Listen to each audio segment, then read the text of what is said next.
All right, we're gonna race through these real quick. They've been up. What should I do in the first one? On what? Sine's a great choice. So du equals cosine x dx. And this integral turns into u to the fourth du.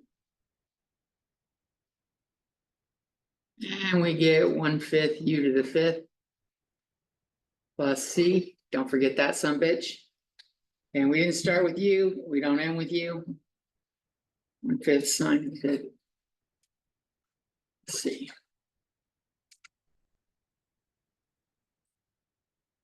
What about this other one?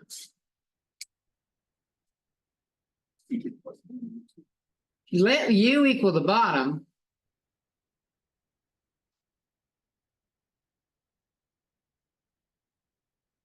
What's the derivative of secant?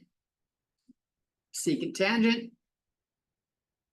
And what's the derivative of tangent? Secant squared. I'm going to put that in brackets because the dx is on all of it. So that quickly becomes the integral of 1/u du. And we get the natural log of u, which is the natural log of secant x plus tangent x.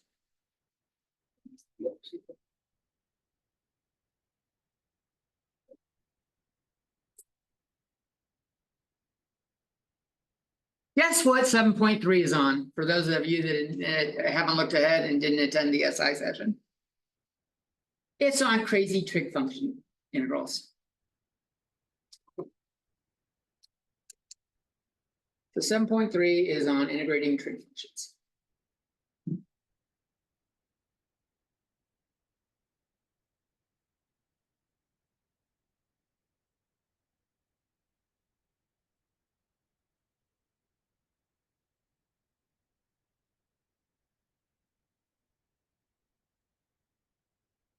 We'll start with doing variance of sine to the mth power and cosine to the nth power. And they have a very stupid approach of doing it. They label each one separately, and there's all one fucking thing. I'm just gonna take what we just did, the example we just did with sine and cosine, and I'm gonna upgrade it. Let's kick that bad boy up to cosine to the fifth.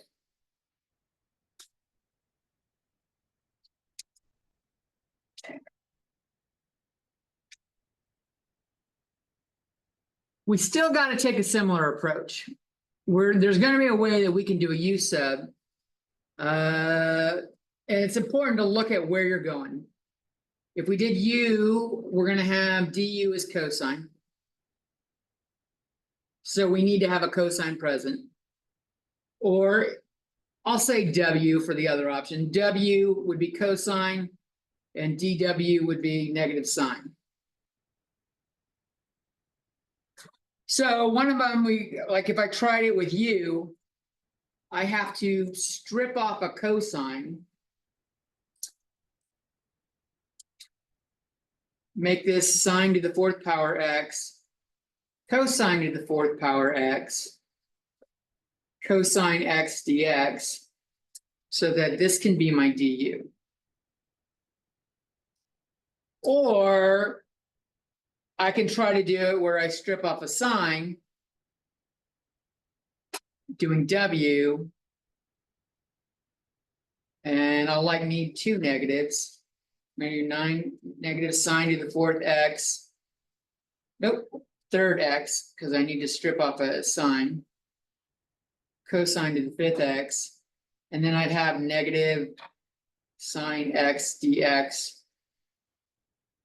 And that would be for my dw. I want you to see both options because at some points you're going to go, well, which option should I go? One of these is a hell of a lot easier than the other. You want to end up with even powers. Goal is to end with even powers after stripping one off.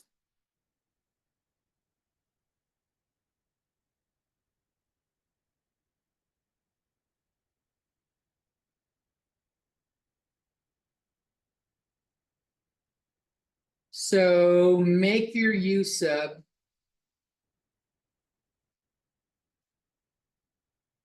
for the trig function between sine and cosine. It changes when we're dealing with the functions. That has an odd exponent.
You're already done writing, be patient, there's a good third of the class still writing.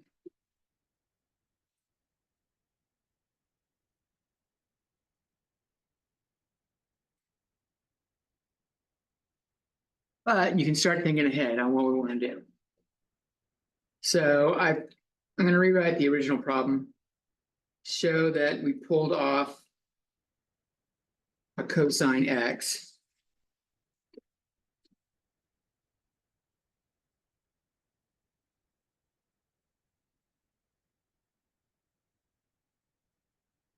And I've already stated that the route we want to go is doing u equals whatever's going to have a derivative with du equal to cosine x. So du equals cosine x, dx, u is sine x.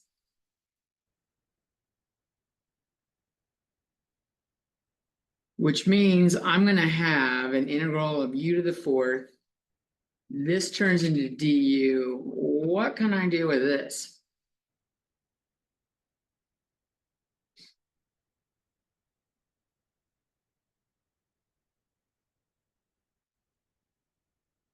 Any ideas? Maybe if I write it in another form, it might help you.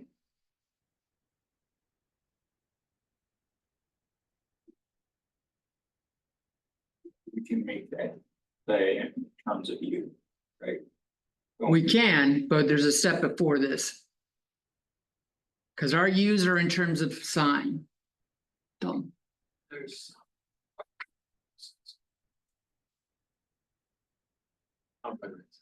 sine squared.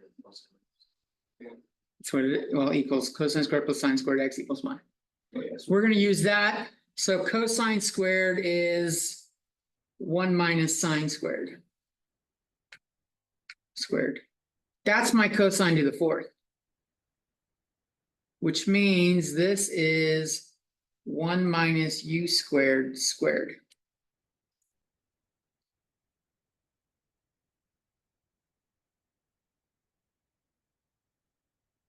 Does that track? We're going to be using those trig formulas a lot in this section. And the next section does trig work as well. So any of the trig you're rusty on is going to come back to the front.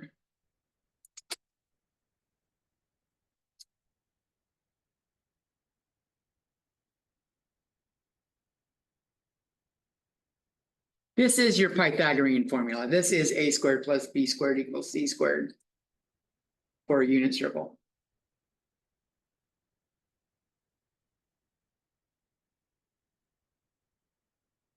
Because x equals r cosine theta and y equals r sine theta.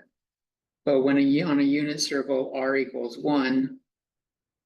So this becomes x equals cosine theta, y equals sine theta, and that turns into x squared plus y squared equals 1, a circle. Circle of radius 1. There's your quick trig reminder. Now we're over here on the fun shit though. I don't know that I want to integrate this as it is, so maybe we should multiply this shit out. Let's see, u to the fourth, 1 minus u squared times, this is 1 minus u squared times 1 minus u squared. So we're gonna get a 1 minus 2u squared plus u to the fourth when I deal with that part.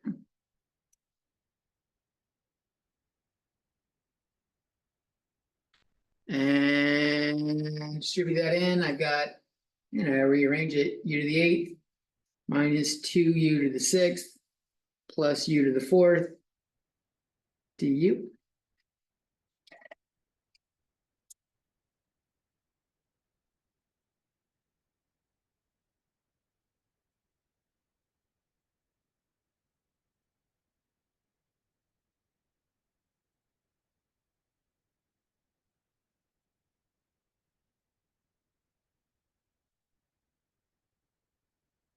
And now it gets easy.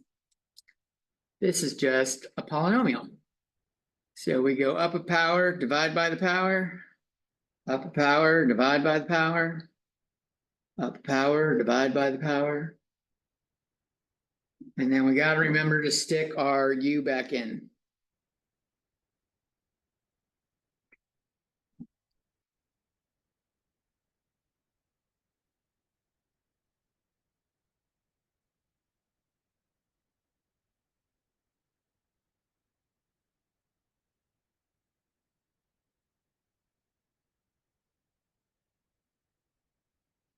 So the left side here was all just side work and explanation there.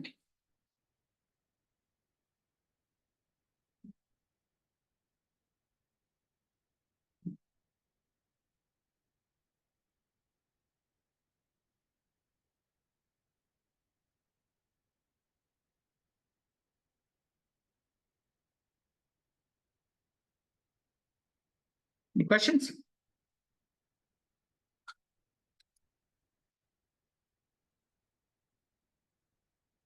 All right, enough of me talking. You guys do one. Sine cubed x cosine to the sixth x dx.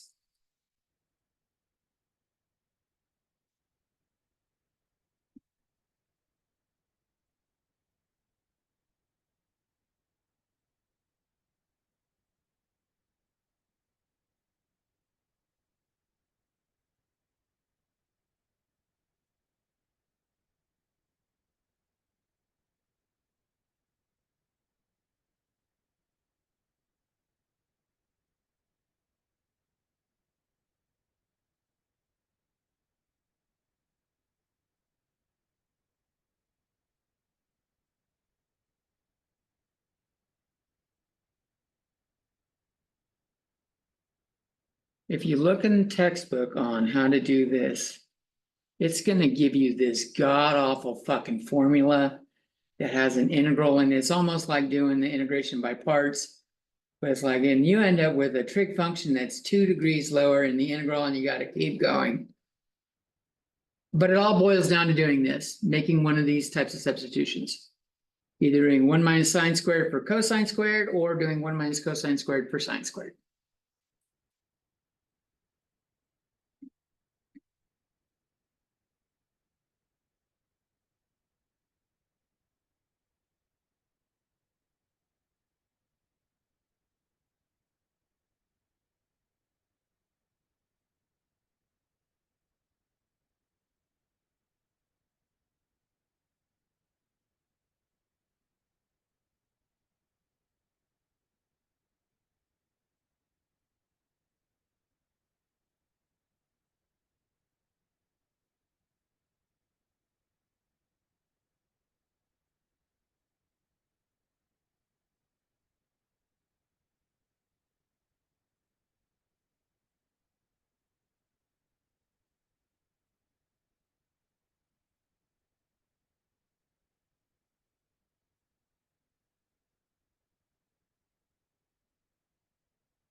Negative u cosine x.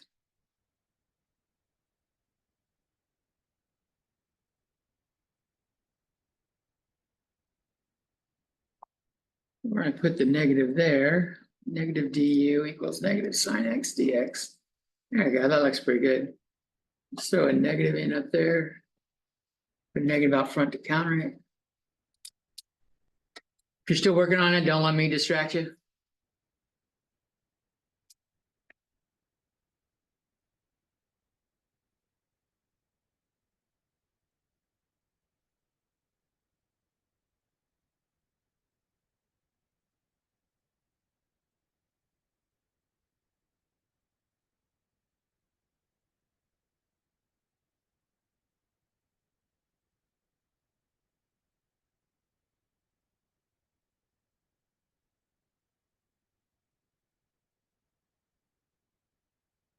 I move the u and the minus in, that makes the u squared positive. This is u to the 8th minus u to the 6th.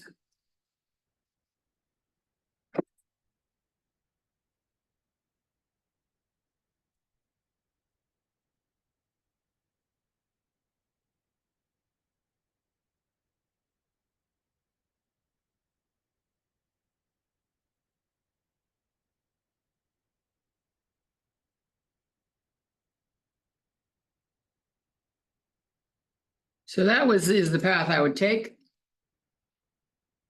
Doing u equals cosine x so that du equals negative sine x dx.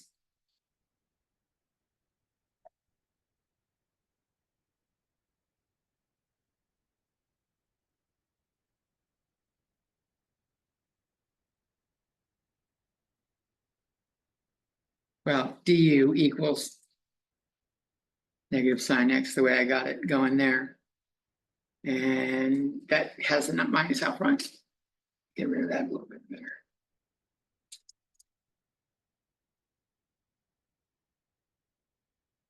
Why did you just put the negative before the sine square x instead of putting it before the interval? Does it matter? Just wondering. For me, it looks like having it like this. Like that. To me, that looks funny. It just does. I don't know. I mean, having the negative out front, it's not wrong. So if you did it that way on the test, it's perfectly right. I mean, to me, when I have a negative, where it's the coefficient in front, I don't want anything in front of it because otherwise it looks like subtraction, and now it looks like integral subtracting something. That looks awkward to me. I guess it would be in parentheses, so it doesn't matter, but just personal preference. Any questions on that? So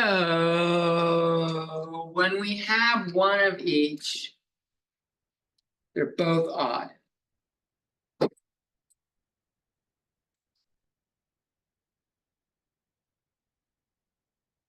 We got options. You can do either one.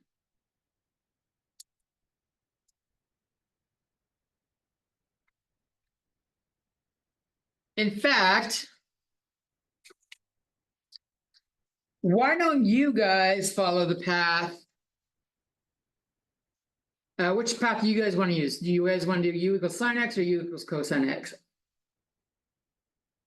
Sine. All right, Michael picked for you. He's the first one to talk. You guys will do u equals sine x while I do u equals cosine x.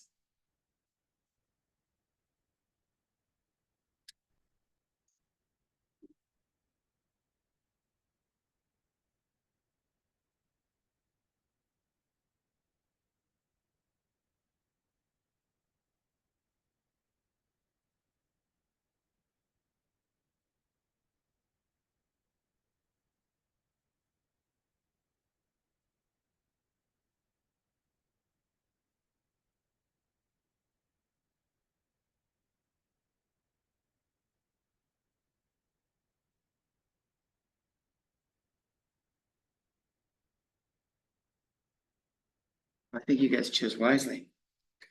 I got the harder one going on here.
Are you guys already done?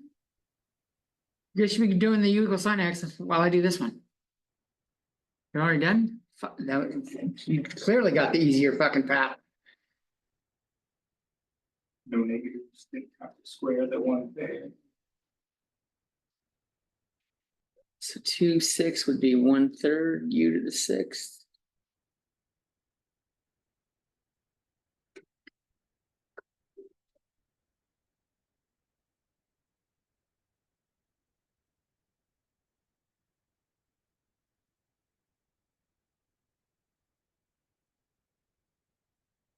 Wait, that should be a u cubed right there, which makes that 1/4 u to the 4th.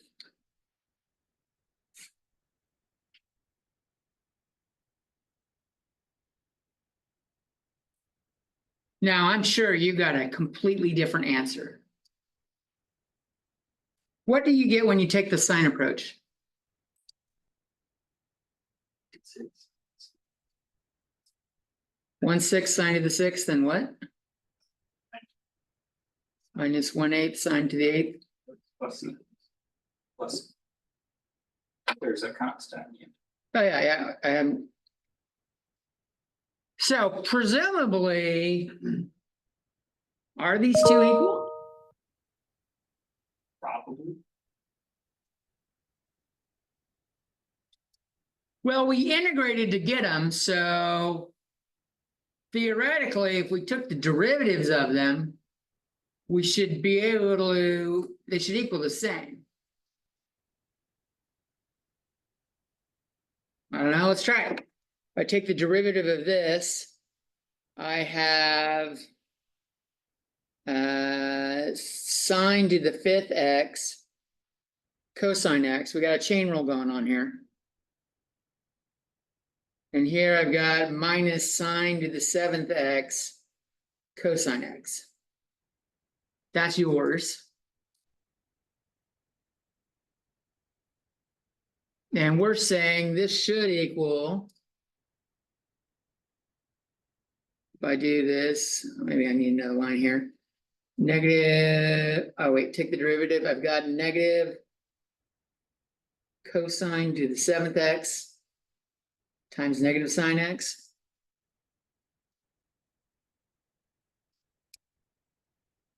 Plus 2 cosine to the 5th x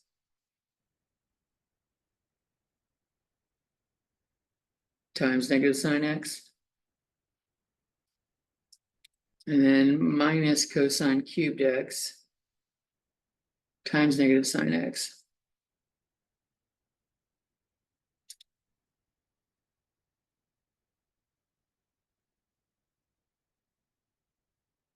I'm going to rewrite what this one looks like, and then we're going to manipulate your guys's, because your guys's looks easier to manipulate.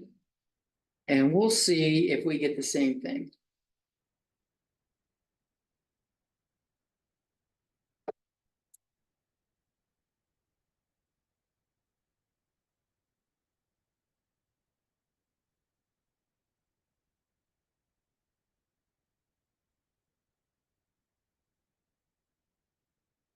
Oh God, how can I manipulate this?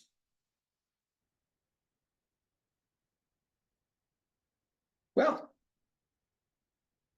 this is sine squared x squared times sine x cosine x. And this is minus sine squared x cubed sine x cosine x.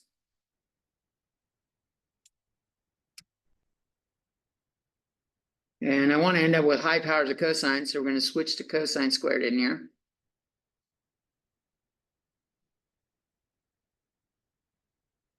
And that's going to be, when I multiply it out, 1 minus 2 cosine squared x plus cosine to the 4th x times sine x cosine x. That's the first term. Sine squared x cubed. Oh no, that, okay, never mind, that's safe. We're going to do this. But yeah. And really like multiplying 1 minus cosine squared x times that.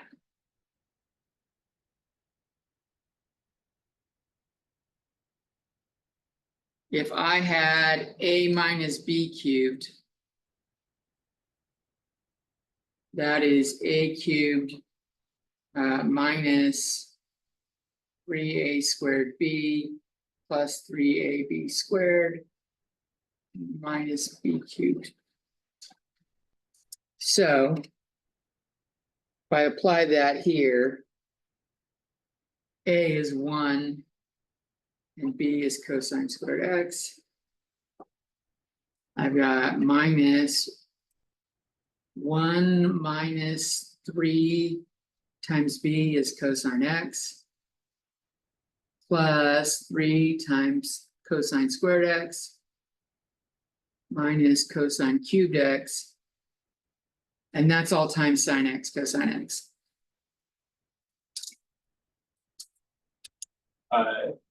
Third term of 3 cosine squared x.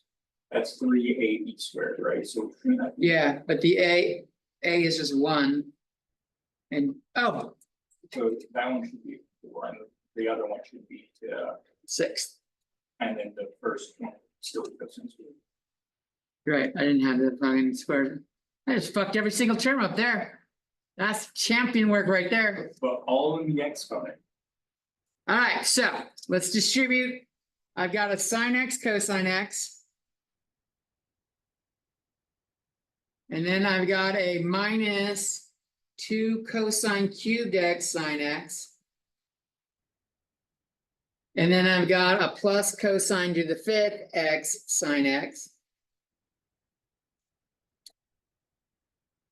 And then I've got a minus, I'm going to go through and just change all these signs here. That way I'm not fucking with the negative no more. I've got a minus sine x cosine x, which I have right here. That's handy. That's going to cancel out.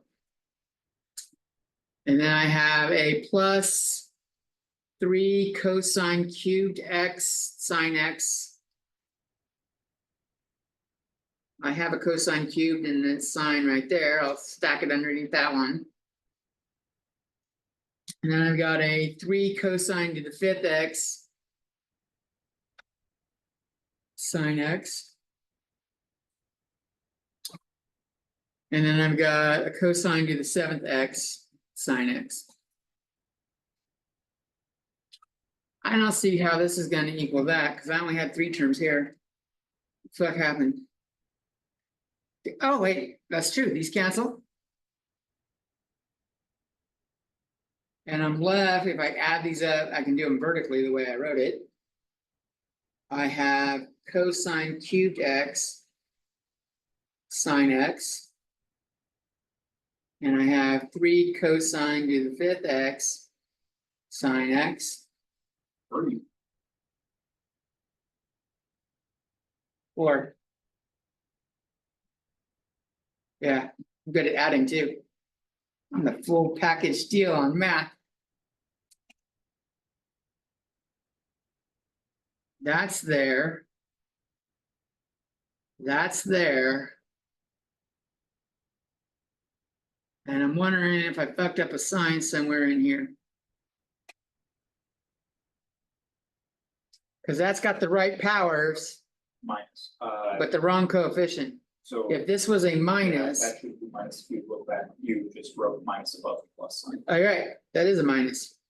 So that would be minus 2. And that one matches that one. Excellent. Was that fun?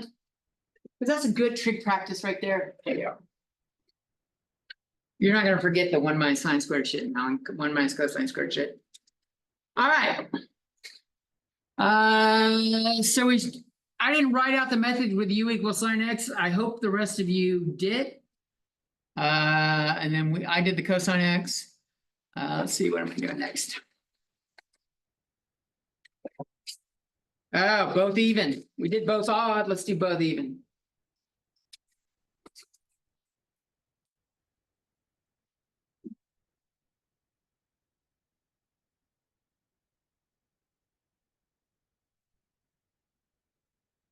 So here we'll do is just the, I'm writing the generic conditions of what we're doing here.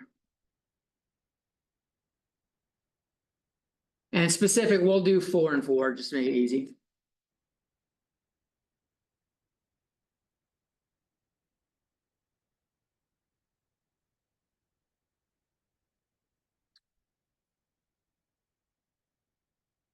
No matter how you do this, you're not going to be able to strip off a function and have it where we're going to have something that we like.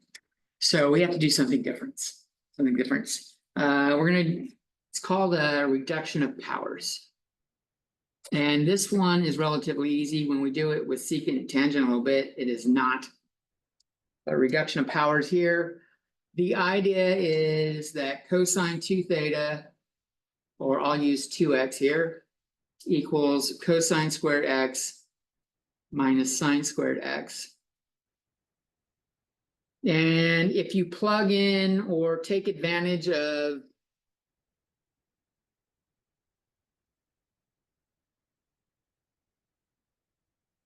cosine squared x plus sine squared x equals 1, you can plug this in into different variants and come up with 2 other options.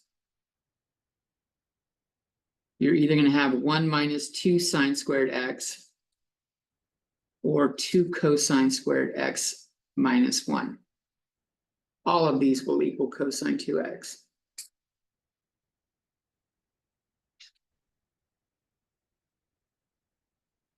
Those are trig formulas you learned in trig if you took trig. If you didn't take trig, this is a hard subject.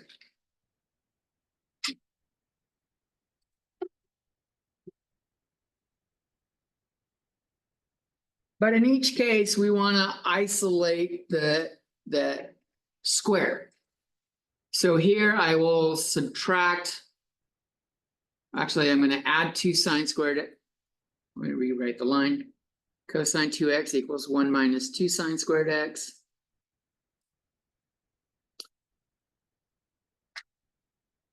I'm going to add 2 sine squared x to both sides and subtract cosine 2x at the same time. And this gets me 2 sine squared x equals 1 minus cosine 2x. So that if I divide by 2 on both sides, I can have sine squared x equals that. Or if you don't like it written like that, we can put the 1/2 out front.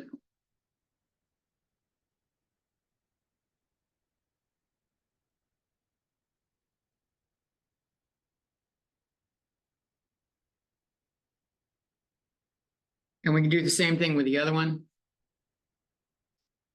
We can isolate the cosine squared. If I add 1 to both sides,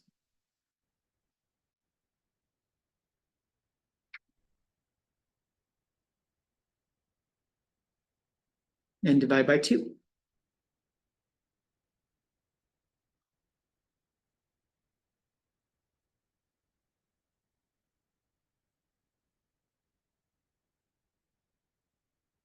So these are the 2 things we're going to use they're called reduction of powers.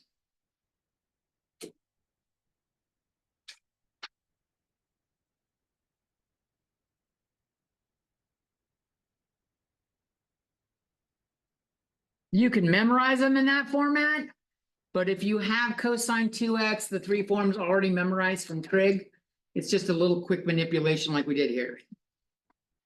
That's personally what I do, and I don't want to pack my head with 18 million fucking formulas, some of which I'll only use.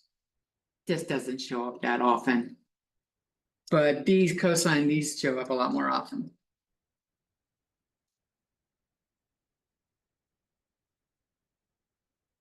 So taking advantage of that, we'll go back up to our sine to the 4th x, cosine to the 4th x. I'm going to rewrite this as sine squared squared and cosine squared squared.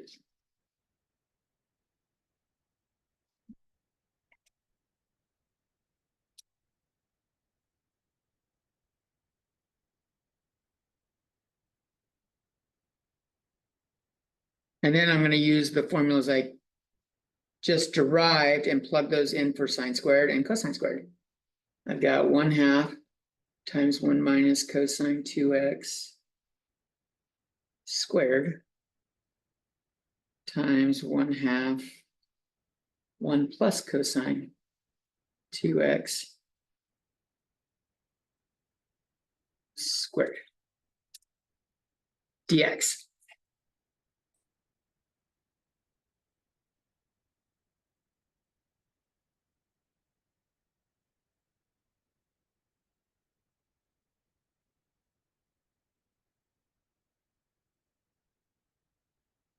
All right, there's a lot of tedious shit going on here. We got to do it. A lot of algebra steps here. Remember the square goes to both of these. So I've got, that'll be a 1/4. And then we're going to have 1 minus 2 cosine 2x plus cosine squared 2x. In my first bracket, my second bracket has the same thing, but with a everything's positive.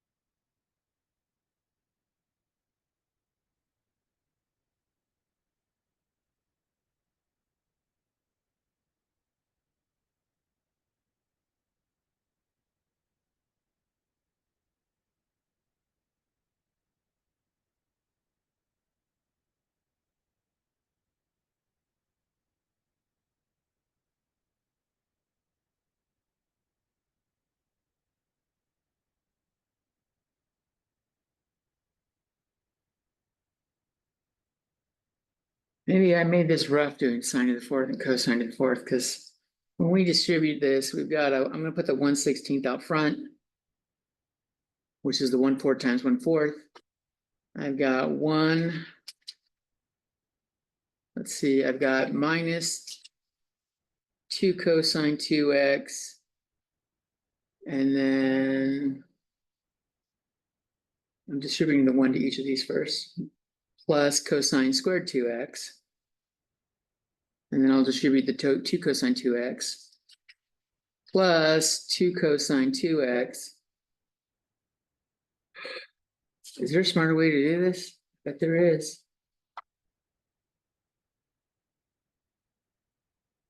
And then minus 4 cosine squared 2x. And then plus 2 cosine cubed 2x. Oh my God. What did I do? Then I got a plus cosine squared 2x.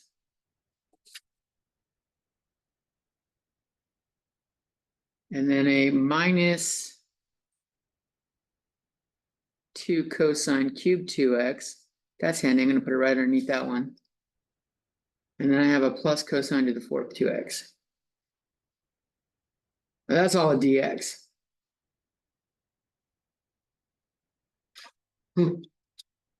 What cancels here? Negative 2 cosine x and positive 2 cosine x cancel out.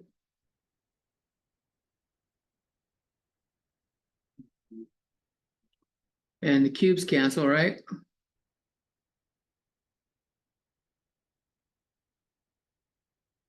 And we're left with 1 plus is 2, minus 4 is minus 2 cosine squared x. Sorry, cosine squared 2x.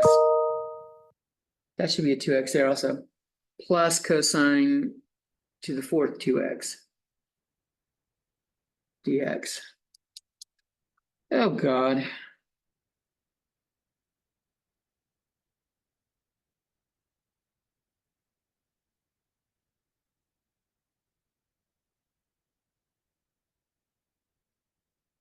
This is a tedious one. Because we still have cosine, we still have even functions here. So we have to do another reduction. And I think the cosine of the fourth is going to require two reductions. The one is fine. This is -2. And I got 1/2, 1 plus cosine 4x here, or cosine squared 2x.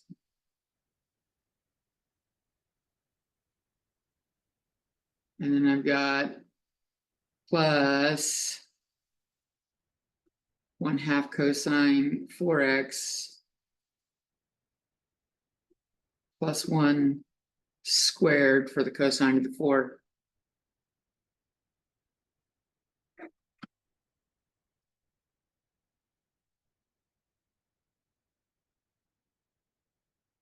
So here we did the same thing, we just doubled.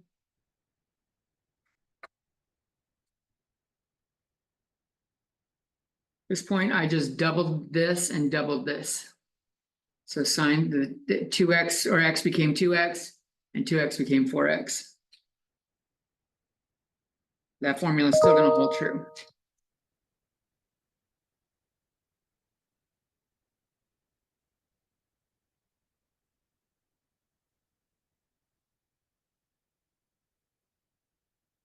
This is getting not necessarily better, but got the 1/16.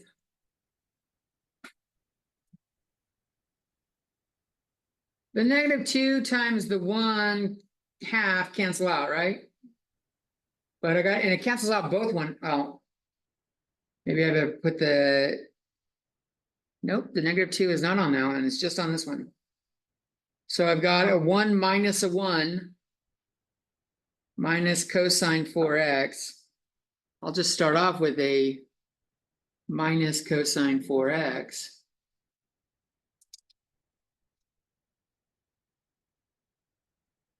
And then I gotta square this again.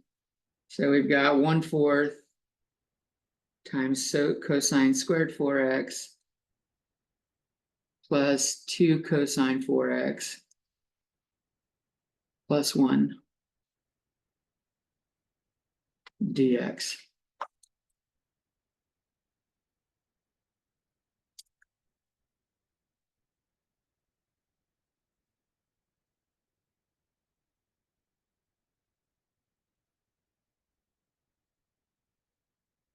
All right, if I clean this up real quick, we're still gonna have another reduction.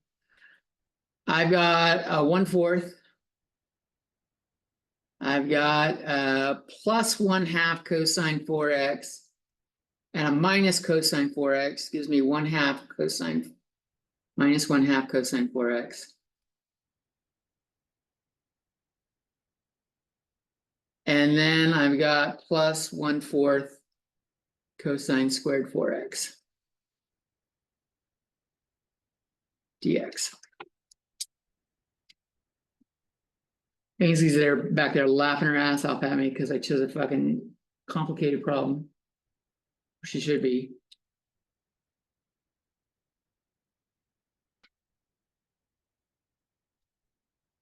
Like a lot of them introduce it with you having just cosine squared or sine squared on one of them, the other ones to the 4th. I went the hard way and did them both to the 4th. We're paying for that now. All right. Everything's fine so far, except we gotta upgrade that one.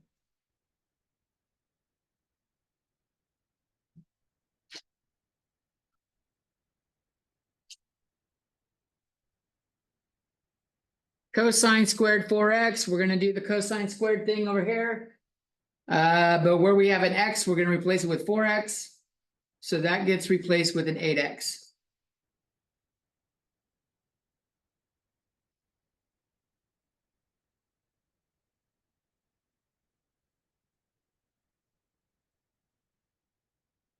Yeah, Get the 1/2 thing. that 1/2? Yeah. I did 1/4 times the 2 to get a 1/2, that's a positive 1/2. And then I subtracted this one. Make sense? Okay.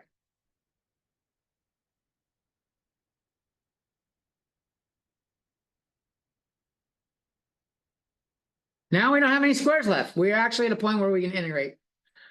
I'm gonna actually clean it up a little bit. Maybe I'll move all the 1/16 inside.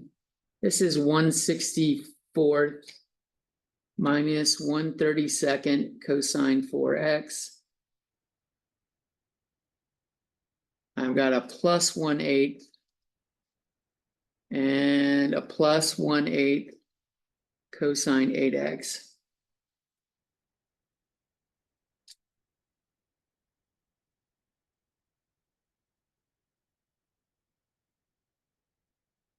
So 1/8 turns into 8/64, and 1/4 times 1/2 times 1. Don't you need to multiply the 1/16 by that as well? Removing that in? Yeah. Maybe I should. How about I do that? So what is this? 128? And that would be 128.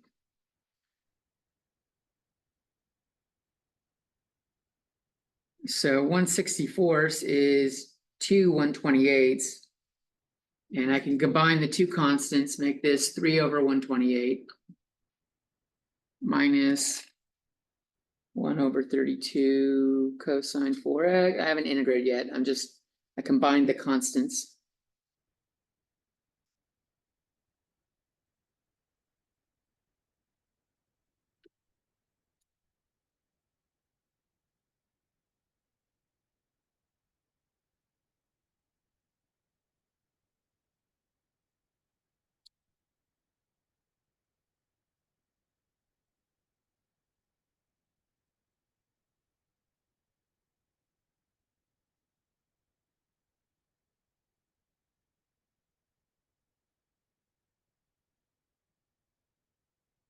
And we integrate. And we get. Feels weird having a whole number here. Well, not a whole number, but like a number without a trig function. That's gonna be a sine. And I gotta do times a 1/4, right?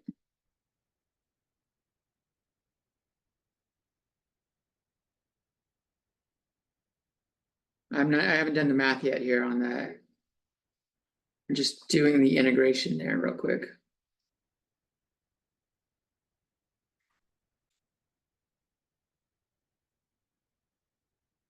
If I took the derivative, the chain rule, I did it the right way. Chain rule is going to show that the 8s cancel, the 4s cancel. All right, so final answer. This looks like 1/128 sine of 4x. Oh God, what is that? I got 800, I got 960, I got 1024. Someone check 128 times 8 for me. Let's see.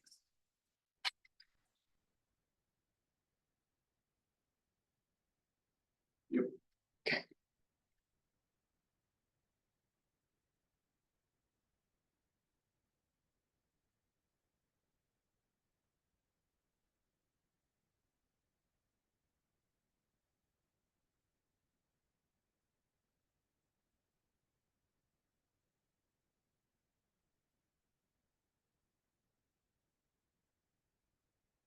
All right.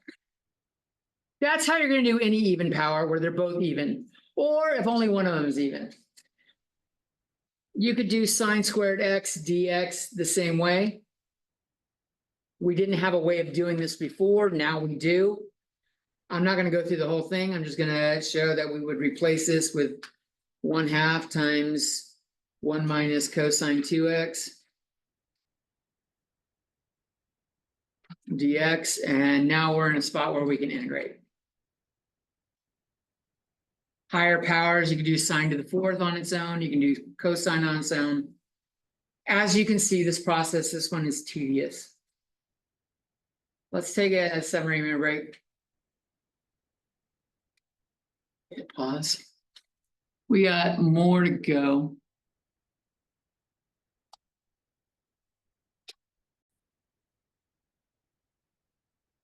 All right, so we had our fun. Yeah, that was the fun part, right? Now we're gonna have shit like sine of mx, cosine of nx.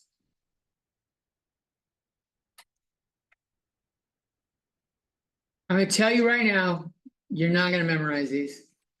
If you memorize them, champion mode for you. You'll do like if you decide to try out the integration bee in the Mesa Center to win prizes at FNL. It might separate the top from the prize winners from the rest, but other than that, we have to use, oftentimes we got to use product to sum formulas here. So if you have like sine alpha cosine beta, not beta, beta. I have a fun story. Fuck it. I'm going to tell a fun story there. Alpha, beta. Most people see it and say beta. That's the American pronunciation of it, beta. And my grad school, I had an English teacher. He was from England, and he would make fun of us American students for calling Z Z rather than Z. All the other countries call the letter Z Z. And that's what it was originally. It was renamed to make the alphabet song. Fun fact. But there was a Greek student in class, and he said beta once. And she fucking dissed his ass. It's beta, you stupid English professors. And it makes sense because if you put them together, what do you have? Alphabet. Beta, alphabet. There's your fun fact. It's not beta, it's beta. So the product of sum, that's a product.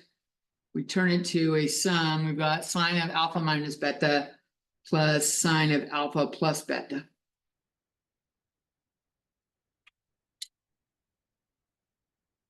There's three variants of this. One where it's a sine, one where it's a cosine. Then we have variants for sine sine, sine alpha, sine beta.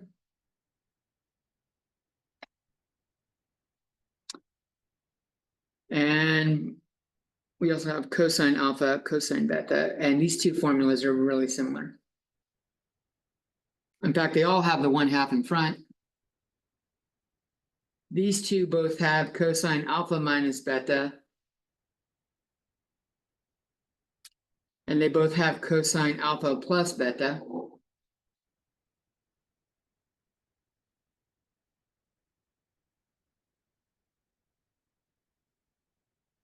And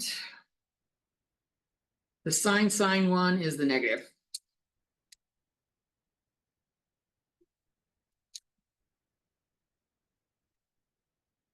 So both trig functions are the same trig function, just different, like insides, you're going to have cosines on both. And if you got one of each, you're going to have sine on both.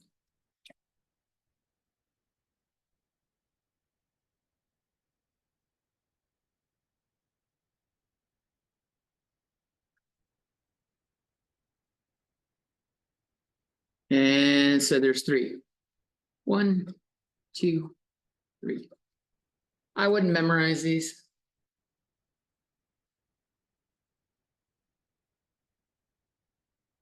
Unless you're feeling like a badass.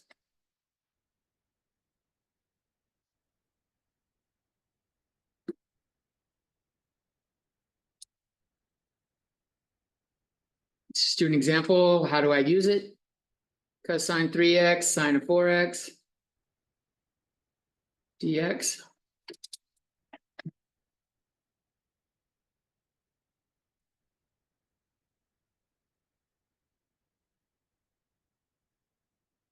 This is falling under category 1. Where alpha equals 4x.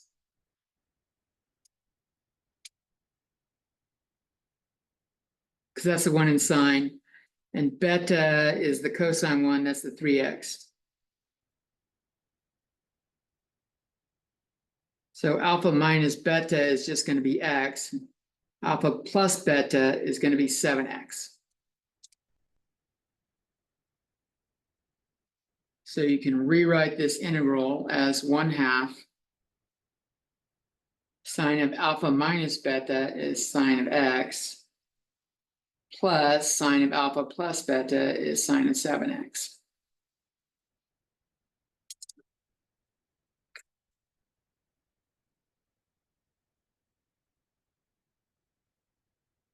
Really makes the problem kind of easy. It's just remembering it. And you don't use it often enough yet. If you go, like if you're going to be a math major, you might, I did in applied math, I use this a lot in partial differential equations. Differential equations is not the hardest course in mathematics. I would argue partial differential equations is the hardest. And that's at upper division math. But you'll have things like this in there. And then the integral is fairly simple. We have negative 1/2 cosine x. And then we're going to have negative 1/2 times 1/7 cosine 7x plus c. So negative 1/2 cosine x minus 1/14 cosine 7x plus c.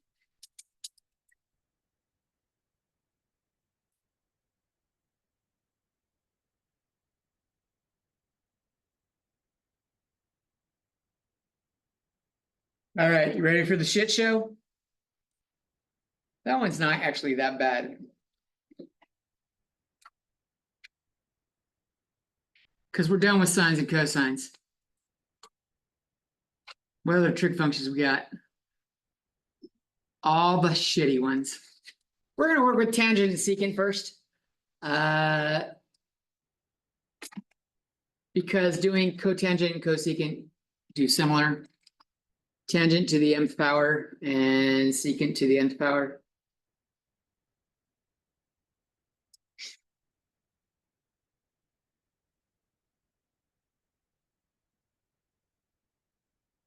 Sometimes they're easy. If we do the integral of tangent x.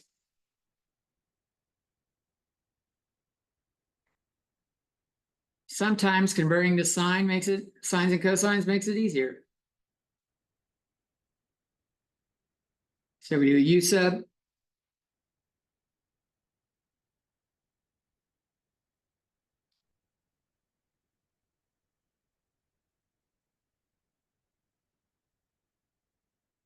And this becomes the integral of, I'll put the negative sign on the inside just for you.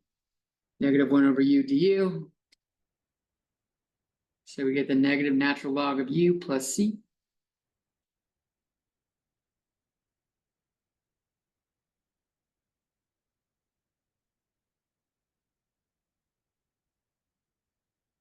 And that's probably not the way you're going to see it in books. If you move the negative inside as an exponent, cosine x to the negative 1, we can rewrite this as natural log of secant of x.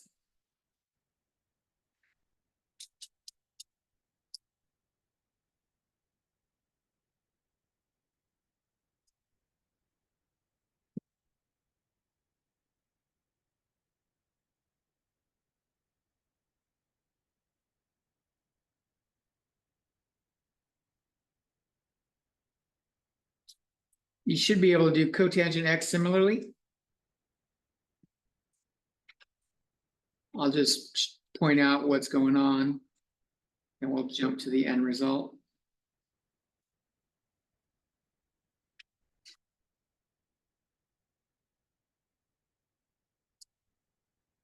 If you do u on the denominator, you end up getting something similar.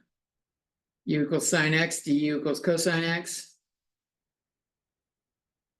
And you end up getting the natural log of sine x d plus c. Doing a u sub there.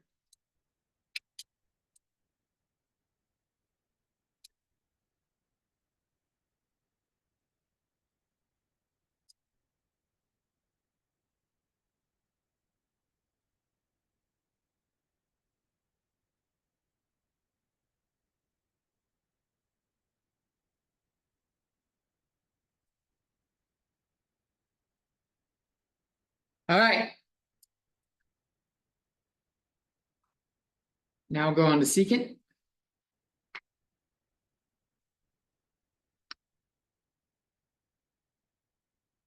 And we got no magic pill here. Doing 1 over cosine doesn't help us. But what we're going to do is we're going to take secant x and we're going to multiply it by secant x plus tangent x on top and bottom.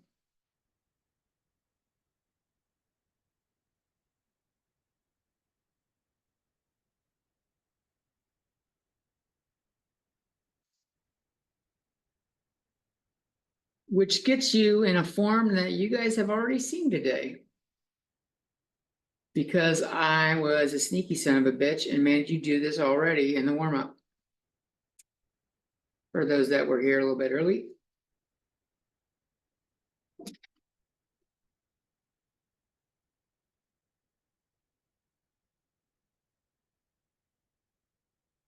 How they come up with this, I don't know.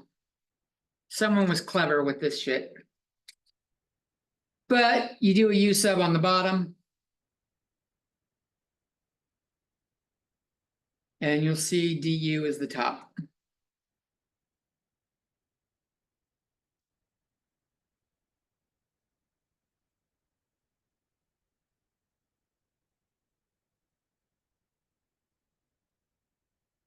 So you get 1 over u du.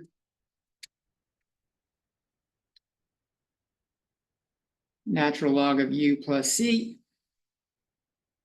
Natural log of secant x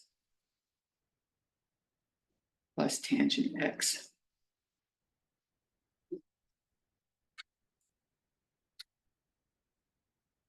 To be honest, this might be one that is easier to memorize than try to remember how to fucking multiply by this.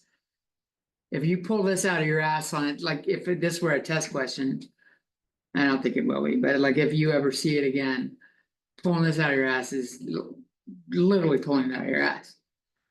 Like it's a hat trick right there, fucking pulling the rabbit out.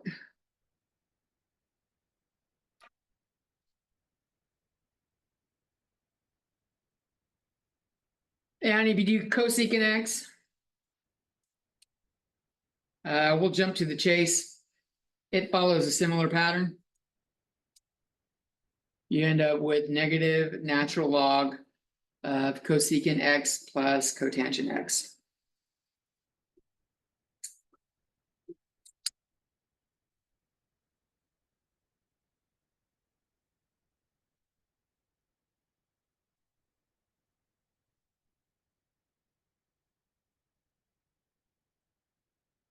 We've been doing variants of this top thing other than the cotangent and cosecant, where m equals 1 and n equals 0 or vice versa. Let's up our game. We gotta do the harder shit now.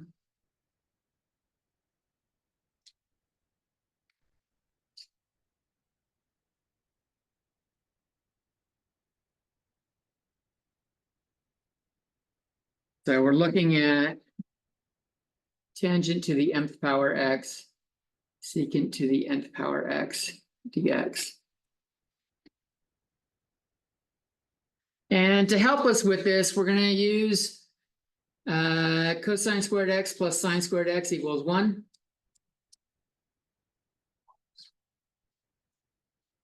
Is everyone done with this page? Did anyone need it longer? Okay. I was trying to leave it up there so people could look at it, but if you're done, good. if we divide by cosine squared x. How? Oh, vertically. Thank you.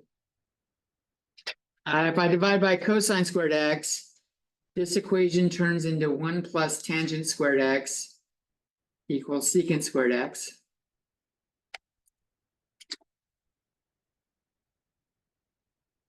So now we've got a formula of, like we did with sine and cosine, we have a way of converting between secant and tangent.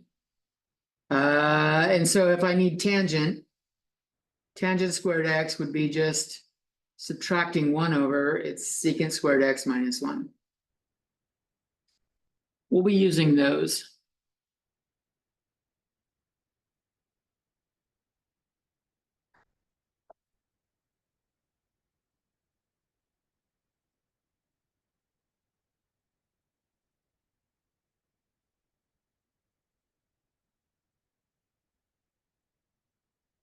So, like with sine and cosine, ideally, when you've separated off what the du is going to be,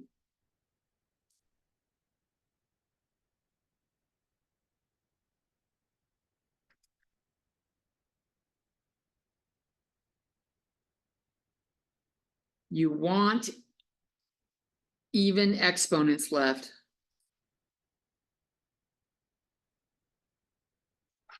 So we can use those formulas to the right.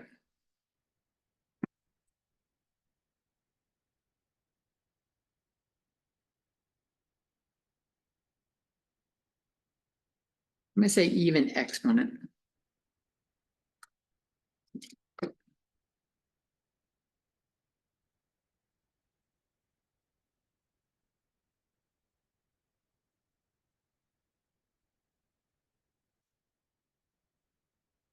And your options are always going to be this.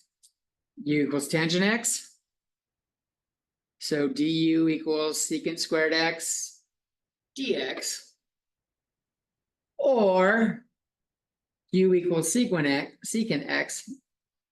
So du equals secant x tangent x. This one's harder, I think, than the sines and cosines because they're not like the opposites of each other. If they were the opposites of each other, that would be handy, but they're not.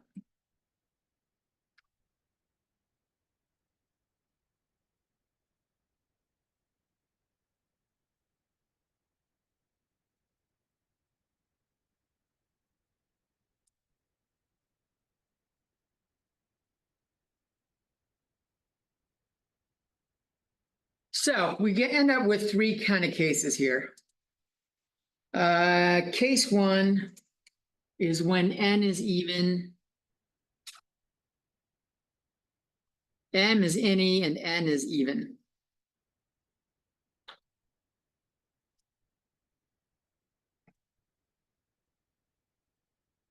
What you're going to want to do is, and we'll do an examples of these. You want to pull off a secant squared x.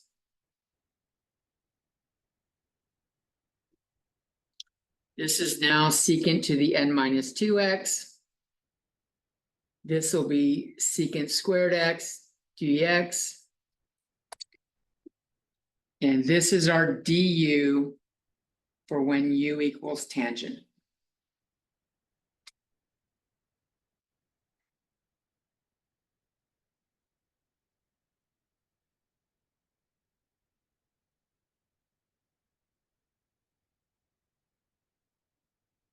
At this point, this integral becomes u to the m. I'm going to still leave the secant in for a second. Du. N minus 2 should still be even. So you're going to use secant squared x equals 1 plus tangent squared x.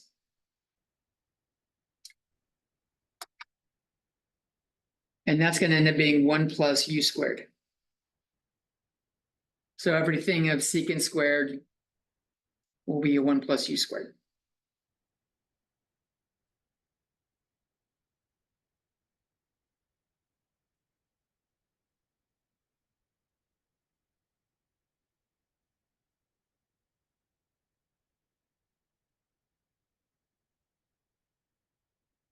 I'll do an example of this real quick. Let's do tangent to the fifth. Secant to the fourth.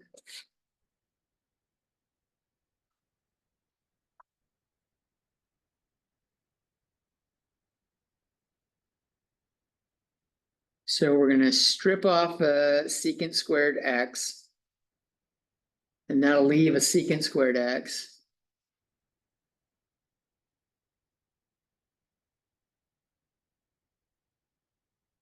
And before I even make my substitution, I'm gonna rewrite secant squared as 1 plus tangent squared.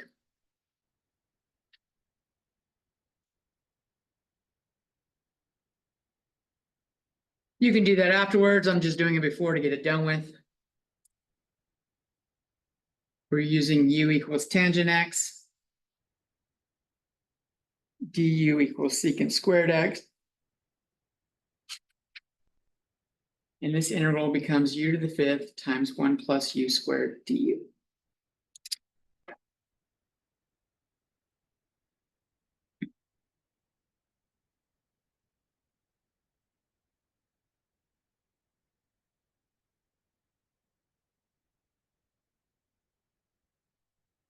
Hopefully this is child's play at this point.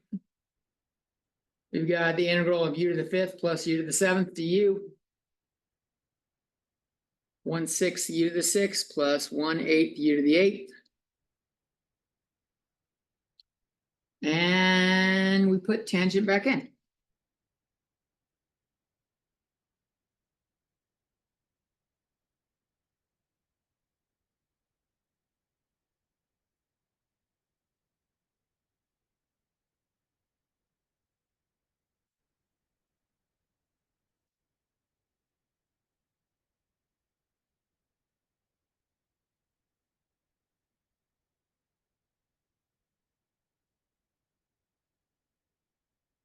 If you're rusty on your trig and you don't go to the SI next week, you're kind of fucking yourself. The reason why I say this is we're doing trig functions now, and you're used to doing u substitutions, but 7.4 is on using trigonometric substitutions, where we are going to replace our variables with trig functions. So if your trig is weak, you're gonna struggle. But everybody that's gone to Ainsley's SI that I've talked to has said she's been doing a great job. I know she puts in the legwork to prep, probably more than me, to be honest. But she's more nervous about doing it right.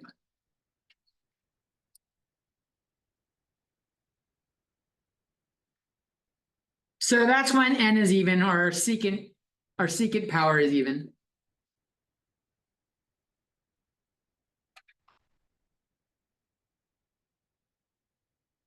Is anyone still writing? Like, some people are still writing. I'm racing ahead here.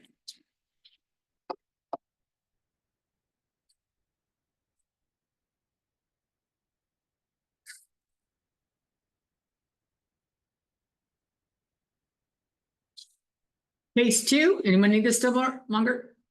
I don't know if you're actually still, okay. Case 2 is m is odd.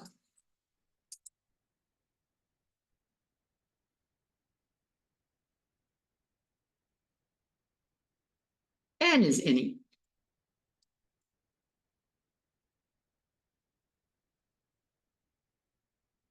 So we've got the integral of tangent m x secant nx, or to the nth x. This is a scenario where we're going to use u equals secant x. So du is secant tangent.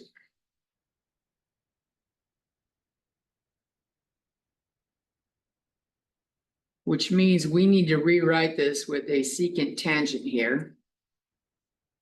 Stripped off to the side, that will be our du. And this is going to lower the powers on these by 1.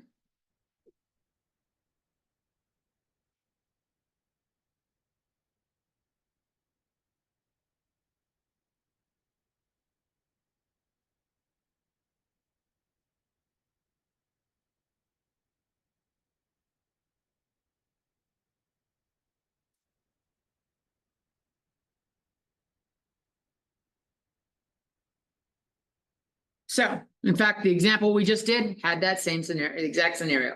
So we're gonna redo that last example right now. Tangent to the fifth x, secant to the fourth x, dx. We will take away one tangent and one secant, so that we can have a secant tangent just sitting over here, nice and pretty.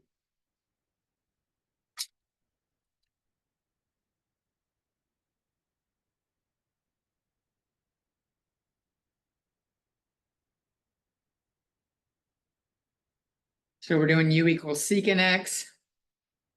And du equals secant x tangent x dx. This is helpful to rewrite the tangents as secants here.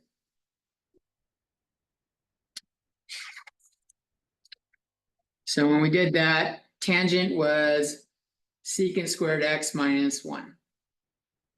And that's tangent to the fourth, so I need to square this. Because this is tangent squared squared.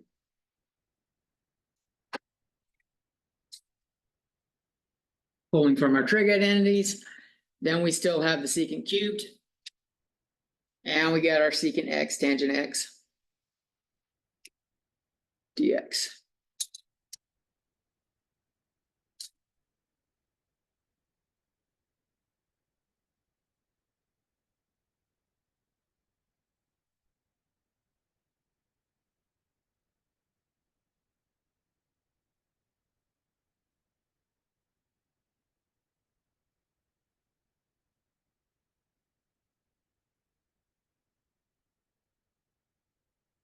Right, so we make our substitution and this becomes u squared minus 1 squared times u cubed du.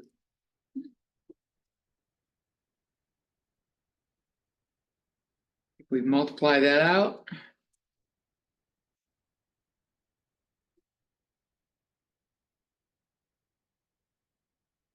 we have u to the 7th minus 2u to the 5th minus u cubed du. You're right, it should be a plus.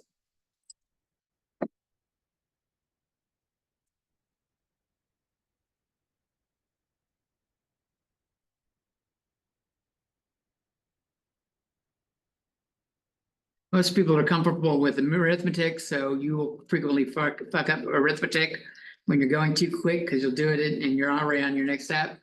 And the more comfortable you get with math, the more fuck ups you do with stuff that's no longer as trivial. Like right there, I left it as a negative. And I know it's positive. Just got ahead of my thoughts. All right, we integrate.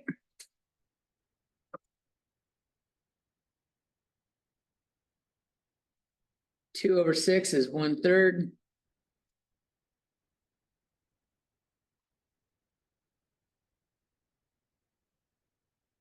And we'll put our secants back in.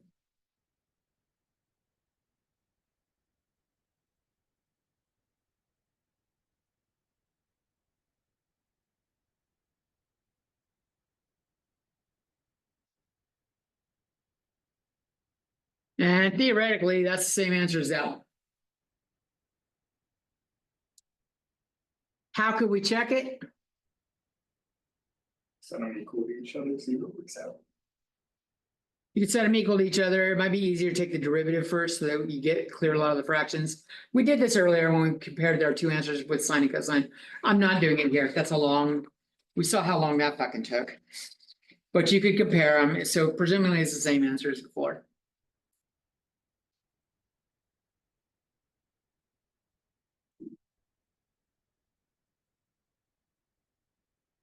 There is a third case. Case 3. Where they don't fit either of those. So like, I guess m equals even and n is odd, maybe? I don't know.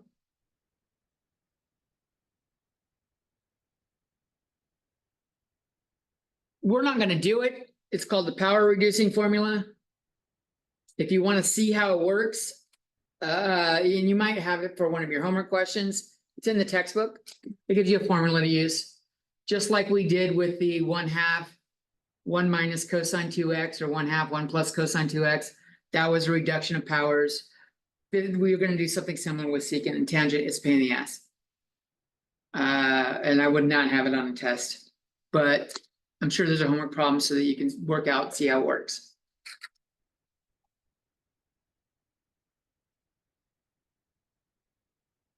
Ready for a couple different kinds of examples? We're almost done.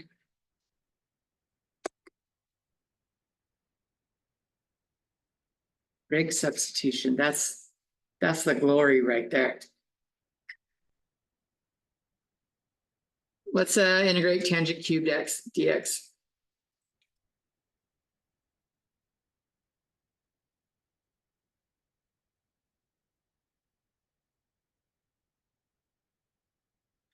I'm going to write this as tangent x times tangent squared x.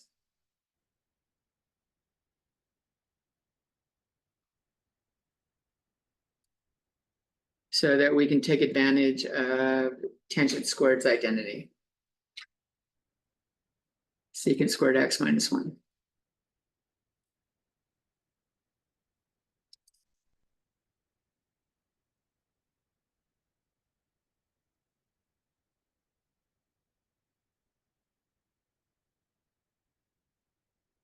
If we distribute, we have the integral of tangent x, secant squared x.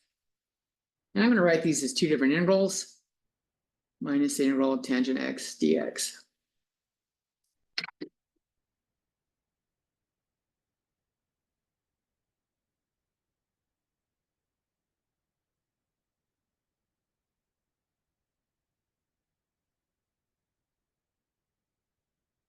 Any ideas what we can do on the first one?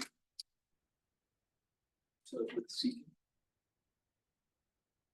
That works. I was thinking u sub on tangent, but secant works. Let's to go with secant. So du equals secant x tangent x dx. And that integral becomes u du. What about this second one? We actually did this earlier. You do sine x over cosine x. You do a u sub on the bottom. If you don't remember, this ends up turning into plus the natural log. Well, now I have a minus here. The minus is from that. Minus the natural log of secant x. Let's see.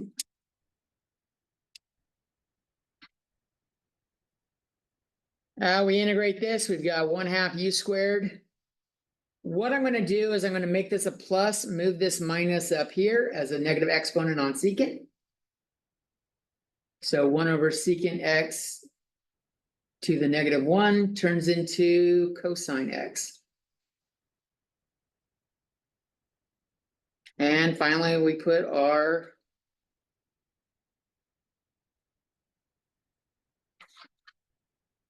u back in.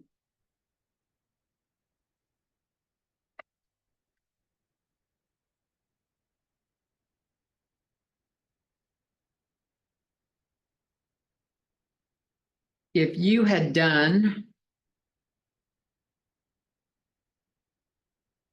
u equals tangent x,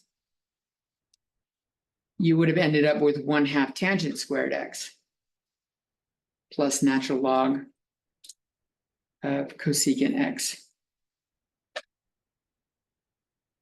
plus c. C is different, That's the key. If we call that C1 and C2, these are different C's. And it's we have a formula for secant squared and tangent squared. It's clearly related by that.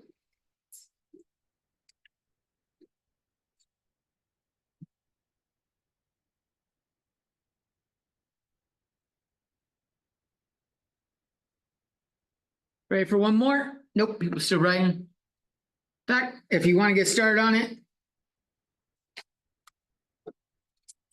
we're going to do cotangent cubed. Start busting your ass on that one.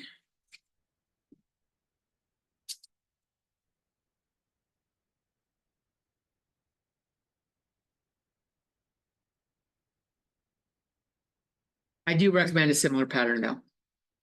You're gonna rewrite it as cotangent x, cotangent squared x.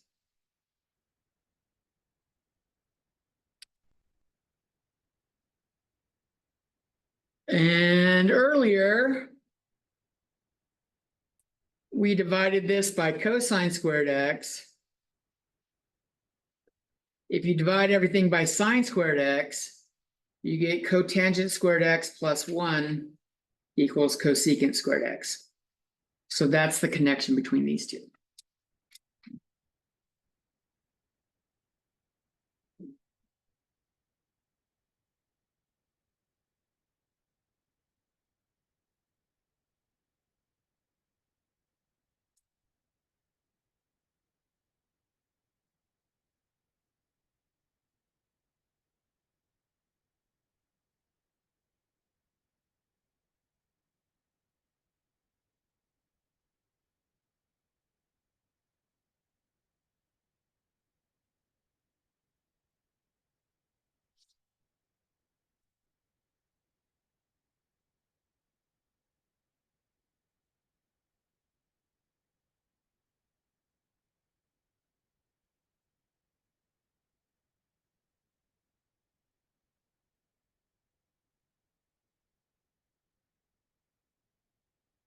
All right, if you're going through it, that cotangent squared x turns into cosecant squared x minus 1. And we will separate this into 2.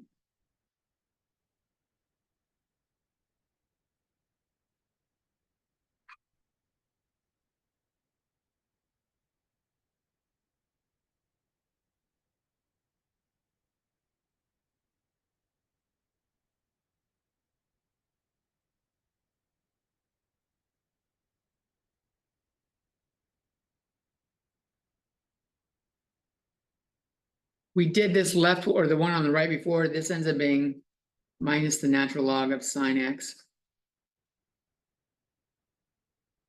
What kind of u sub do I want to do here?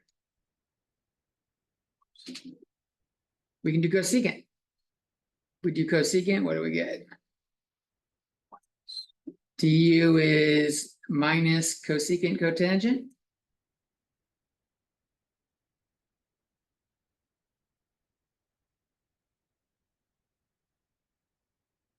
So this is the integral of u du, which gives us 1/2 u squared, or 1/2 cosecant squared x. There should be a minus. Oh yeah, a minus, sorry, thank you.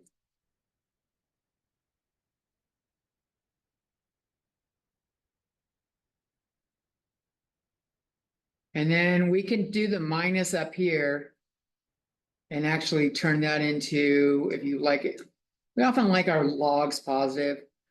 1 over sine is cosecant x.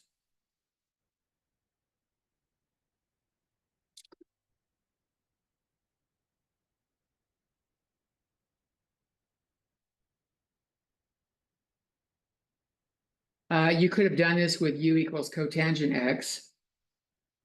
And you would have gotten, just like we did in the last one, a variant. Negative 1/2 cotangent squared x plus natural log of cosecant x plus c. And these two are similar, like C1 and C2 there also.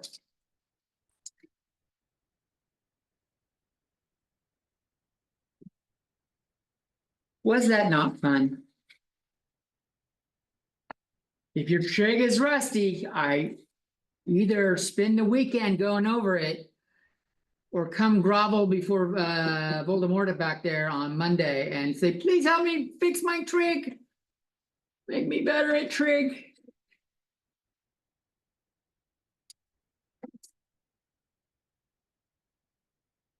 That's all I got for you. Have a good evening. Have a good weekend. I am in the Mesa Centers on Saturday from 8 to 2. You come in from the north parking lot, like near the freeway. Just look to the right, the door will be, you'll see a door open. It's the side door into the Mesa Center. It's not the main doors.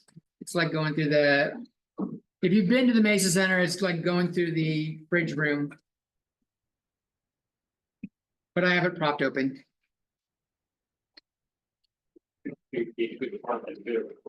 It's fucking great parking on Saturday. There's no one there. Great parking Friday. Friday's pretty good too, yeah. It's the one that I can park in the parking lot. Yeah, it's a good day to do it because you're not fighting with anybody. Well, part of the reason is because I get here just before 11, because that's my first class, right? So the parking's all picked over by then. Right? So bad. And then Tuesdays, Thursdays, I'm over to Hanford and it's free real estate. There ain't no one over there. Right? There's seal. See ya.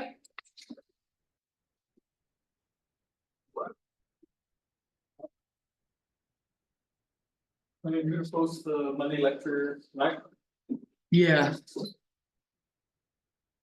Just to make sure, can you remind me of what will not be on the test, what we went through today?